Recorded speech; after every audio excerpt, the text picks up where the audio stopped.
The last time someone tried to rob me, I was like, I'm very hyper vigilant, you can't steal from me.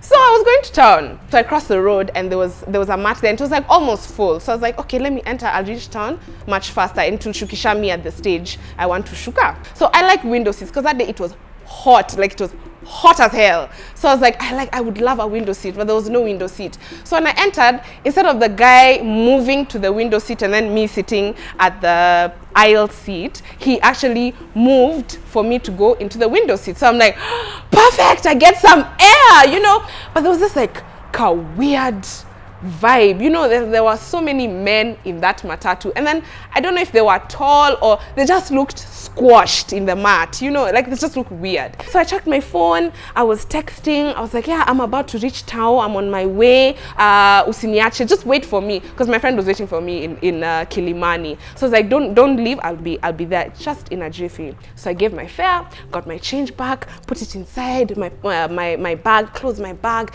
and I sat very nicely like, we're about to reach town. Then I hear, fungeni mshipi. I'm like, why? So I looked out and I was like, there are no policemen. Why are we being asked to funga our belts? And I'm like, I've heard this trick before. My mom told me, anytime they tell you funga mshipi, usifunge. You know how matatu seat belts are. The seat belt is there tucked in. You have to dig down to get it. So within that time you're struggling to funga your seat belt, they have already stolen like half your stuff. So I'm like, you know what? I'm not going with that story. I've had this before. I've seen it on Facebook. My mom has told me about it. I've had stories of people being stolen from because walikuwa funga mshipi. So I'm like, sifungi. So them, I think there were like 4 thieves inside that matatu. So then they pretended like closing their belts and everything. Just as we're approaching the stage, this guy now calls a mama wa chakula, which I think was a sign he was like sending to the rest of the thieves,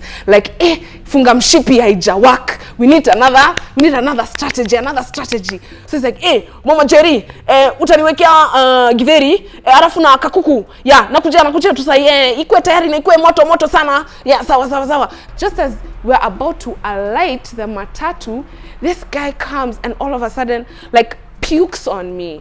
And in my logic started thinking so fast. I'm like, he's behind me, he's sitting next to a window. He could have opened that window and puked. So that's a trick. That means he wants to steal from me. Then the guy next to me is not moving and there's no one else getting out of the matatu. I'm like, this is a trap. They want to steal from me. I took my bag like this and I just stared in front. I was like, you're not going to steal from me. You're not going to talk to me. I'm not going to talk to you. I'm just going to sit here with your puke and my bag. So I sat. And you know how disgusting it is to be puked on. You know, the last time I was puked on was by a baby, and it's like, you know, it's like those ones for like when they burp and you're like, so cute. But this was not cute. It was like his whole breakfast on my shoulder. Then the driver was like, hey, madam, nini. I was like, sunaona, hawawezi. That's what these guys do, and you guys know it. So you could tell like there was some embarrassment-ish on his face. Those ones for shit. Like, that's not what we agreed on, you know. So I just moved to the next seat as the driver was parking the car. I wiped the matapiko on the driver's seat because I was like, this is your problem. You guys know that these thieves are usually in your matatus, and they even pay you to allow them to steal in your matatus. So I'm like, this is gonna be your problem too. So I wiped the whole puke on the seat. I moved, got wet wipes from my bag. Thank God that day I had carried wet wipes like I always do. I mean, can you imagine if I didn't carry wet wipes? Now what would I have done? You know, like I would have just been walking around town like, natafuta wet wipes kupanguza hii matapiko. Like, you know, just, you know, those people in town who like talk to themselves. Like they're just there randomly talking to them. I became one of those people. I was just like, siwezi believe mtu amenitapikia. Like, how can someone puke on me? Like me, why me? Like I was almost crying. You know, people are looking at you, those ones for, okay, maybe her boyfriend dumped her. No, someone puked on me.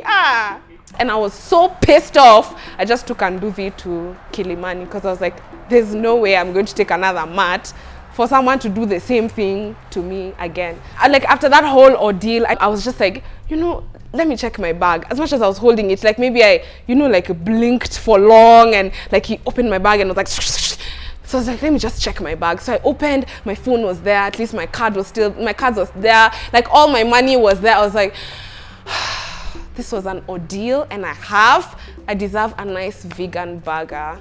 So since then, I've been super hyper vigilant. Like, you tap me in town, I hold my breath even before I turn. Like, it's automatic, like it's become autopilot in my brain. Yeah, so that's my Nairobbery story. So be hyper vigilant, children. Don't get stolen from. So that was my story, and if you guys resonate with it, I mean, comment, share, like just let's talk, let's engage.